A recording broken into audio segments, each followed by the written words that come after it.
Pamunuan ng Quiapo Church nagsagawa ng walkthrough kasama ang lokal na pamahalaan ng Maynila para mga opisyal ng MPD. Detalye ng balita mula kay Boy Gonzales, RH29. Boy, good morning.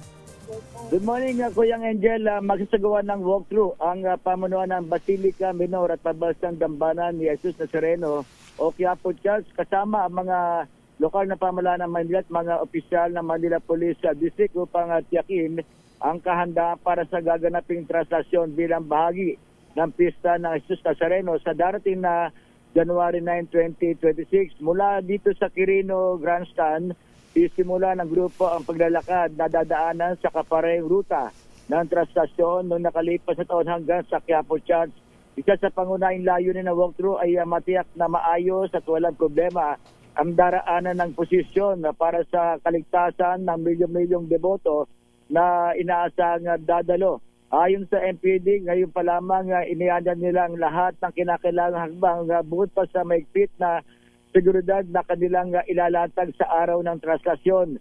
Kabilang sa mga dapat ayusin ng mga drainage, mga lubak na kalsada, nakalaylay na kable, mga punding ilaw sa poste at iba pang maaaring maging sagabal sa daraanan ng transaksyon. Inaasahan naman ng Quiapo Church at mga otoridad na milyong-milyong deboto ang nakikibahagi sa pista ng Jesus Nazareno sa 2026. Ito si Boy Gonzales para sa DCRS, para sa DCRS, una sa Pilipinas, una sa Pilipino. Boy, hindi ka pala bibili na ikaw talaga Mayor Boy, hindi ka pala bibili ng parol para dyan sa Maynila?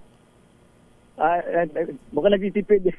Nagtitipid? Hindi, pero malaki pala. 18 million din pala, para lang lagyan ng parol.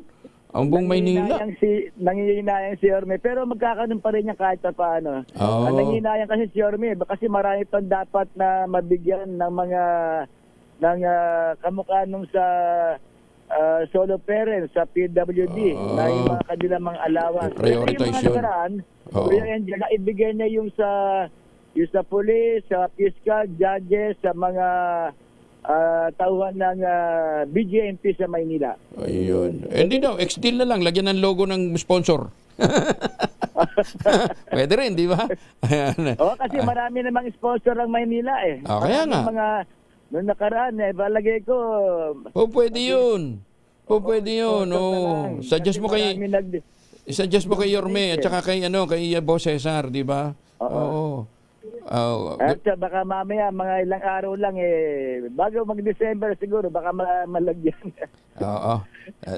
Kung gusto mo ng tutulong sa marketing, nandito si Kises, sabi niya. Magaling yan.